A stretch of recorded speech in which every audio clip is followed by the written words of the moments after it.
Assalamualaikum warahmatullahi wabarakatuh. Salam sejahtera bagi kita semua. Yang saya hormati Dr. Khairuddin Imawan, serta rekan-rekan mahasiswa yang saya banggakan. Menjadi mahasiswa adalah sebuah amanah intelektual dan sosial. Di pundak kita, masa depan bangsa dipercayakan.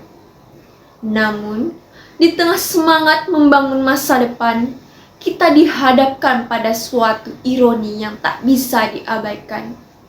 Semakin tumbuhnya budaya hedonisme di lingkungan mahasiswa. Hari ini, tidak sedikit dari kita yang lebih mengutamakan citra daripada substansi. Lebih sibuk mempercantik tampilan media sosial daripada membangun daya pikir dan karakter. Gaya hidup yang berlebihan, konsumtif, dan seringkali tidak sesuai dengan kapasitas ekonomi.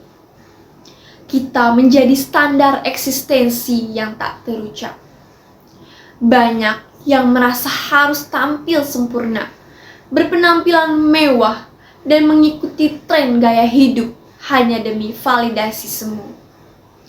Padahal, jika kita renungkan, apa sebenarnya tujuan kita kuliah?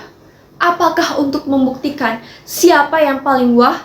Ataukah untuk mengasah pikiran, mengembangkan wawasan, dan mempersiapkan diri sebagai insan yang mampu menjawab tantangan zaman? Psikolog Prince Francis Pirbaud pernah menyebut bahwa simbol sosial digunakan untuk menciptakan perbedaan kelas dalam masyarakat.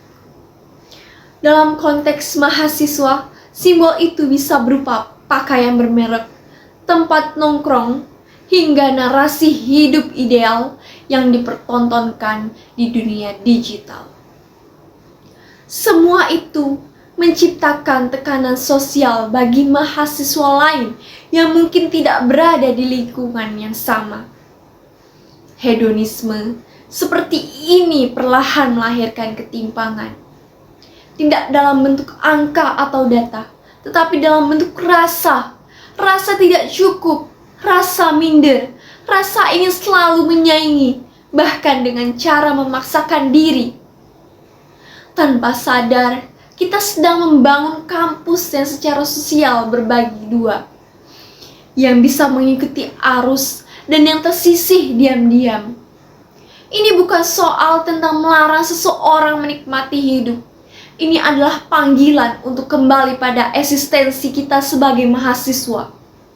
Bahwa ukuran nilai diri bukan dari sepatu yang kita pakai atau kafe tempat kita duduk, tapi dari gagasan yang kita bawa dan kontribusi yang kita berikan. Dalam dunia yang penuh pencitraan, menjadi pribadi yang jujur dan otentik adalah tindakan yang radikal. Kita harus berani mengatakan cukup. Kita harus berani menolak standar palsu yang mengukur harga diri dari materi. Sebab hidup sederhana bukan berarti gagal. Justru dari kesederhanaan, banyak tokoh besar bangsa ini ditempa.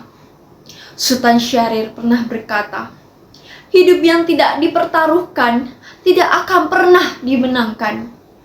Maka hari ini, mari kita pertaruhkan keberanian kita untuk hidup apa adanya, bukan ada apanya. Mari bangun budaya kampus yang sehat, yang tidak mengglorifikasi gaya hidup mewah, tetapi merayakan semangat belajar, kinerja sosial, dan empati sosial. Kita tidak harus menjadi kaya untuk bermanfaat. Kita harus punya sadar bahwa peran mahasiswa bukan untuk tampil, tapi untuk berpikir dan bertindak. Jika hari ini kita bisa menolak arus budaya hedon yang menenggelamkan makna, maka esok kita bisa berdiri bukan karena kemewahan, tetapi karena integritas. Dan itulah harga diri yang sejati. Sekian dari saya. Wassalamualaikum warahmatullahi wabarakatuh.